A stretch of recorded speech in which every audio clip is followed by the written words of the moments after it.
Hi everyone, welcome to an episode of Story Stocks.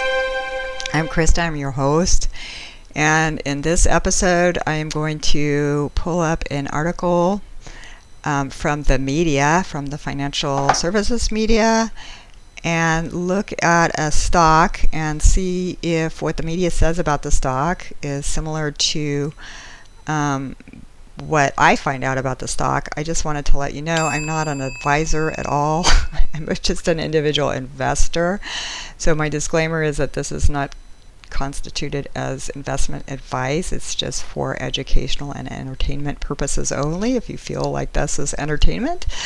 The article I'm picking today is called 5 Relatively Safe and Cheap Dividend Stocks to Invest in for February 2023. And it's by Seeking Alpha. The author is Olivier Moal. It's on February 4th, 2023 at 9 a.m. Another thing, this commentary, it's just meant as a commentary and should be aligned with the spirit of fair value, or the fair service law, whatever that is, of the copyright laws. I'm not going to read the whole article. I'm just going to pick one stock on this article based on what they say. These are dividend stocks. They're looking at large dividend stocks. And I just wanted to give you a little overview of my investment philosophy. Like I said, I'm not an advisor, but I like to follow the philosophies of Warren Buffett and Benjamin Graham. I like really, really cheap stocks. And that's based on the discounted cash flow, where they project earnings about 30 years in the future. They get a discount rate based on either the average return on the stock market or the average return on cash or whatever, the interest rate.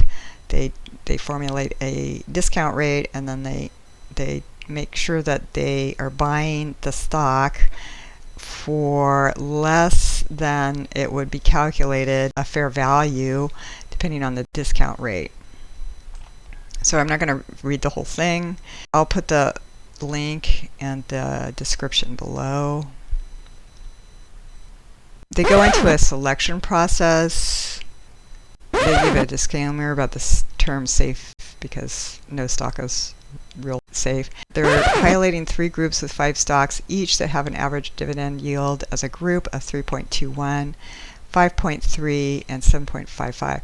So the 3.21, that's a pretty low return but low risk, and then this would be a little bit higher return but a little bit more risk, and 7.5 would be kind of an aggressive return and aggressive risk. They said they have a goal: large cap, relatively safe, dividend paying, and trading at relatively cheaper valuations in comparison to the broader market. Our goal is income that should increase over time at a rate that at least beats inflation. On my Robinhood cash account that I have the gold service there, so I pay $60 a year, but my interest rate on my cash right now is 4.15%. So any stock that I buy, it has to be better than giving me a 4.15% return, because I have virtually, except for inflation, I have virtually no risk on my cash account. Criteria: market cap has to be over 10 billion. I found some really bargain stocks, but usually they're small. They have a lot of variability and predictability as to whether they're going to actually have long-term earnings. Dividend yield is over 1%. Daily average volume is over 100,000. Dividend growth has to be over 0, so they can't have cut their dividend. They narrow down their list. Then they give a couple of metrics here. They say they looked at various sources, including CCC List, Guru Focus, Fidelity, Morningstar, and Seeking Alpha, and others. The ones that I really like are this one, Guru Focus, and Morningstar. I have no affiliation with either of these sites, but I find their information very useful. The Morningstar subscription, I think now it's $249 a year. The Guru Focus is like $500 or something. It's more expensive, but it is a pretty good site. When I look at subscription prices, I always factor those into my earnings, because if I'm going to be paying bucks for a subscription, I'm not going to be making any money even if I get some good stocks. And some of them you never know with the media. Media tends to hype everything. So they're looking at the current yield, the dividend growth history, payout ratio. Payout ratio is pretty important. You don't want a company that cannibalizes earnings. Right now I have a company, the ticker symbol is IIPR. It's Innovative Industrial Properties. It's a marijuana stock. I kind of got into the marijuana stock when that was a bunch of hype. It's a REIT, so they actually are profitable. But usually their payout ratio, they got a great dividend, but it pays out a lot more than what they make, so that's not good. Earnings per gross, chowder number. What's a chowder number? I don't know what that is. Okay, the number is derived by adding the current yield and the past 5 years dividend growth rate. 12 or more is considered good. I've never heard of that metric, and I've never used it, but I learned something new. Debt to asset ratio, that one's an important one. Debt to equity ratio, that's also an important one. PEG is nice if they're growing, but these stocks are huge, so they probably are not growing that much. And sales or revenue growth. Now, they are not talking about two metrics that I really like, which is one is called the return on invested capital. I like a return on invested capital more than 10%. The other one is return on assets. And Joel Greenblatt, in his book, The Little Book That Beats the Market, he said he likes criteria with an ROA over 25%. It's really hard to find stocks right now with ROAs over 25%. This one, I can tell you, is not, or these ones, they probably don't have. I haven't looked at all of them. I have one in mind, which I'm going to tell you, but I bet they don't have ROAs over 25%. They have a file for export. You can DGI, I don't know what the DGI is. Here's their criteria: market capital over 10 billion, dividend yield over 1%, daily average volume over 100,000, and dividend growth, it has to be over 0, so it has to have a little bit of dividend growth. They imported all their metrics and calculations. Dividend payout ratio, that's important. Dividend growth, earnings per share, chowder. Yeah, so they've got all this stuff. They don't have ROI. They had 3 groups here, and you can read about them. One was fairly conservative returns and fairly conservative risk. The other one had medium returns and medium risk. And the other one had high returns and a little bit higher risk. I don't go for financial services stuff. According to Joel Greenblatt's book, they don't really conform to his formulas because they have so much debt. I mean, they base their businesses on debt, their own, and the loans that they give to their customers. We're going to look at ADP. The reason I'm going to look at ADP is because I know this company. I used to work for them. They've been around for a long, long time. So then they pare it down. So, like I said, they had 3 groups. This is their conservative safe income group with average yield of 3.21, and the ADP is in that. They go about a little bit more about why they picked these stocks. And then they have a moderately safe group, earnings yields of 5.30. UPS, that would be a good one to look at too, but I didn't. I looked at ADP because I was familiar with their business. I know UPS too. When you pick at stocks, you're going to want to look at diversified industries, but it's something that you familiar with. So UPS I'm familiar with, and ADP I'm familiar with. They're a payroll processing company. The only reason I'm familiar with ADP is because I used to work for them. Most of these other ones I am not. Verizon I have Verizon, but I don't really am interested in their stock very much. So I'm going to pick the ADP here, and how I'm going to evaluate is look at the metrics from the Morningstar site and the Guru Focus site. I'm going to put ADP in here. Okay, so the price went down on Friday. That's nothing new because it seemed like everything was going down on Friday. Okay, so here's the quote. Sector is industrials, staffing, employment services, large blend.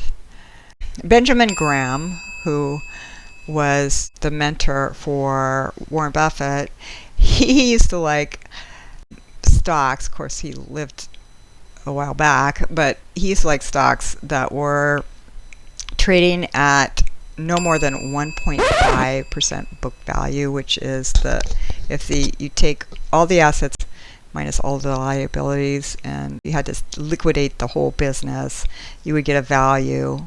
If you buy a stock that has a price to book value lower than 1, you're actually making money on that stock, because the value of the company without even earning any money is more than its price. But in this case, this stock is 31 times the price, so that's pretty high.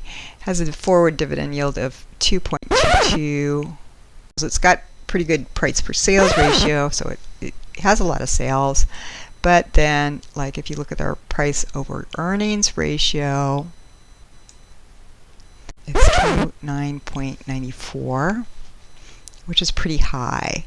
So I like to have a company that has price earnings ratio less than 15. So this is too high for me. A company that has a price to earnings ratio has an earnings yield of about 6.6% maybe. And the fact that this is more than that, this is like, I think the earnings yield is like 3 point something%. It might even have it in here. It will have it on the additional statistics. Return on assets, like I said, I like a company that has 25% or more. This has 554. Return on equity 7.3. That's pretty good, but the invested capital is 37.5. So there's a big difference between the return on equity and the return on invested capital. That signifies some debt there. They have 1.11 times the debt to their equity, so that's not good, especially right now because interest rates are going up. This company is going to be paying more for their debt, and they have a lot of it. You look at the more, this will give you the earnings yield, which is 1 over the PE ratio. This has 10 years of data going back. You have to scroll all the way to the right to get the current stuff. Price per earnings. Price per sales.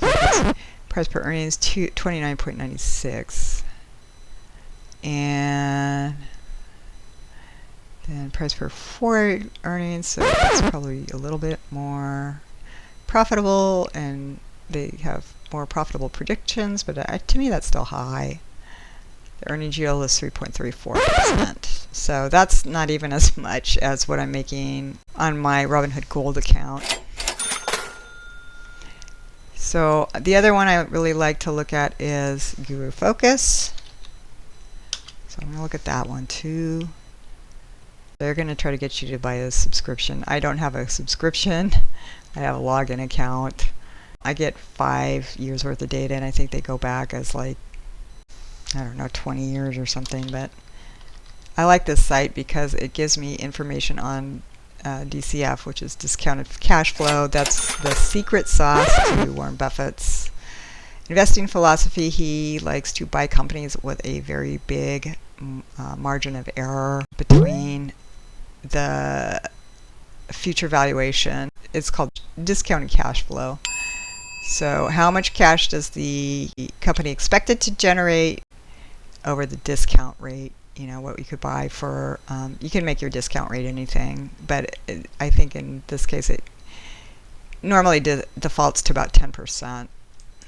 So on the financials,